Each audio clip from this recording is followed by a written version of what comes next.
চাওক আপোনালোকে এনেকুৱা এজন মানুহৰ কথা কৈছে, মুখ্যমন্ত্ৰী হিমন্ত বিশ্ব শৰ্মাৰ কথা কৈছে, যিজন মানুহৰ কথা আপোনালোকে ন অসমৰ প্ৰত্যেকজন মানুহে জানে তেওঁৰ কথাৰ কোনো ভেলু নাই। আগবেলা কয় এটা কথা, পাছবেলা কয় এটা কথা। সেইজন মানুহৰ কথাত আমি কোনো গুৰুত্ব নিদিওঁ। তেওঁ কি কয়, মুছলমানৰ কথা তেওঁ কয়। মুছলমান আমি প্ৰমাণ দিব লাগে নেকি? কিমানজন মুছলমান লগত লৈ হিমন্ত বিশ্ব শৰ্মাই ঘূৰি আছে? কিমানটা তেওঁ নিজৰ পেট্ৰল পাম্পত তেওঁ নিজৰ কৰ্মচাৰী ৰাখিছে মুছলমান, তেওঁ নিউজ চেনেলত ৰাখিছে মুছলমান কৰ্মচাৰী। প্ৰত্যেকটো কথা তেওঁ দিহা পৰামৰ্শ লয় মুছলমানৰ পৰা। প্ৰত্যেকটো মুহূৰ্ততে RSSৰ নেতাক আমি দেখা পাওঁ, মুছলমানৰ নেতাসকলৰ লগত ভণ্ডামি কৰি ফুৰা মুছলমানৰ নেতাসকলৰ লগত আমি RSSৰ নেতাক দেখা পাওঁ, হিমন্ত বিশ্ব শৰ্মাৰ ঘনিষ্ঠ মানুহক দেখা পাওঁ। আৰু সেই হিমন্ত বিশ্ব শৰ্মাই তেওঁ বুজি পাইছে যে অসমত তেওঁ বৰ্তমান হিন্দু মুছলমানৰ ৰাজনীতি নকৰিলে তেওঁ গত্যন্তৰ নাই। উন্নয়নৰ ফোপোলা স্বৰূপ ইতিমধ্যে ওলাই গ'ল। বানপানী সমস্যা সমাধান কৰিব নোৱাৰিলে, অসমত নিবনুৱাক সংস্থাপন দিব নোৱাৰিলে, সুপৰিকল্পিতভাৱে সুস্থিৰভাৱে এটা পৰীক্ষা পাতিব পৰা নাই।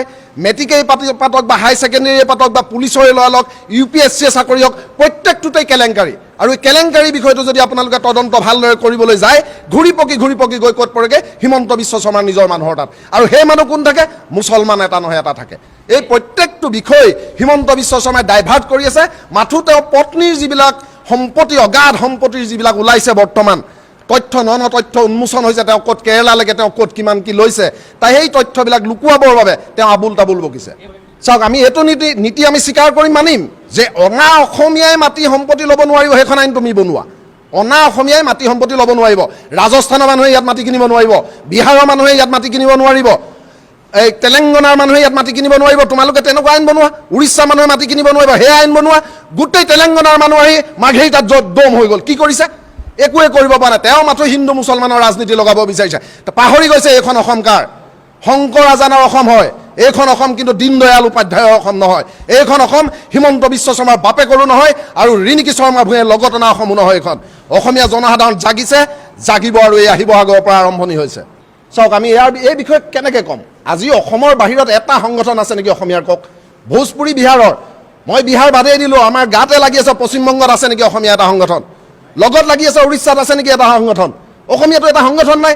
নাগালেণ্ডত আছে নেকি? আমাৰ উত্তৰ পূৰ্বাঞ্চলত, আমাৰ হাত ভনীত নাগালেণ্ড, অৰুণাচল, কহিমা, ত্ৰিপুৰাত আমাৰ আছে নেকি? তেনেহ'লে কিয় আমি স্বীকাৰ কৰিম, কিয় মানিম? আপোনালোকে এই বিষয়বিলাক আপোনালোকে উপস্থাপন কৰক, ৰাইজৰ মাজলৈ লৈ যাওক। আপোনালোকে হিমন্ত বিশ্ব শৰ্মাই যিবিলাক আবুল তাবুল কয় যে মুছলমানক মাতি নিদিওঁ, মুছলমানক হেৰি কৰিব লাগে, এইবিলাক কথা আপোনালোকেও নিনিব। এইবিলাক আছে সাম্প্ৰদায়িক বিষ বাষ্প বিয়পাইছে হিমন্ত বিশ্ব শৰ্মাই, আৰু তাত বিশেষকৈ তাত যোগদান কৰিছে। ইয়াত হয়তো থাকিবও পাৰে আপোনালোকৰ নিউজ লাইভে হওক, টাইম 8 হওক, হিমন্ত বিশ্ব শৰ্মাৰ যিকেইটা চেনেল। সেইকাৰণে আপোনালোকক কৈছোঁ, আপোনালোকেও জাতিৰ বাবে সত্যটো আপোনালোকে উপস্থাপন কৰক। আপোনালোকে কওক যে ভোজপুৰী সংগঠন ইয়াত নালাগে, কওক আপোনালোকে ইয়াত মাৰোৱাৰী সংগঠন নালাগে, কওক আপোনালোকে ইয়াত বহিৰাগত সংগঠন নালাগে। আপোনালোকেতো নকয় কোনোদিন। সেয়েহে আমি অনুৰোধ কৰিছোঁ, সাংবাদিকতাও আপোনালোকে নিৰপেক্ষভাৱে কৰক, আৰু সাংবাদিকক গণতন্ত্ৰৰ যে চতুৰ্থ স্তম্ভ তাক সন্মান কৰিবৰ বাবে আপোনালোকে আমাক সেই সুবিধা দিয়ক। নিশ্চয়কৈ নহয় সাংবাদিক নিৰপেক্ষ। মই গোটেই 100% সাংবাদিকৰ কথা কোৱা নাই, কিন্তু 99% সাংবাদিক নিৰপেক্ষ নহয়। আজি কোনটো নিউজ বজাব লাগে?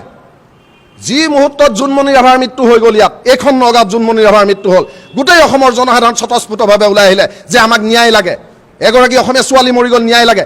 সেই সময়ত কি কৰি দিলে? ডাইভাৰ্ট কৰি তেওঁলোকে কৰিলে কি, লগালগ মেট্ৰিকৰ ৰিজাল্ট দি দিলে, ৰাতিৰ ভিতৰত ৰিজাল্ট দি দিয়ে। তেতিয়া কি কয়, নিউজবিলাকে আপোনালোকে তাল ফাল লগাই দিয়ে প্ৰত্যেকটো নিউজে সেইটো বিষয়ক লৈ। কিয় আপোনালোকে উপস্থাপন নকৰে প্ৰকৃত সত্য কথাটো?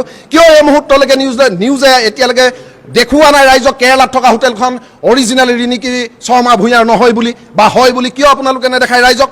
মাথো এটাই আপোনালোকে দেখাব, ওপৰৰ পৰা যিটো কামান আহে।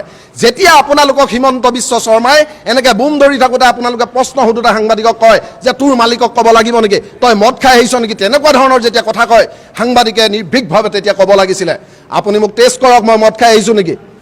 মই আপোনাক প্ৰশ্ন সোধা অধিকাৰ আছে মুখ্যমন্ত্ৰী হিচাপে। সাংবাদিক নিৰপেক্ষ হ'ব লাগে, তেনেকুৱা এজন সাংবাদিক হওক।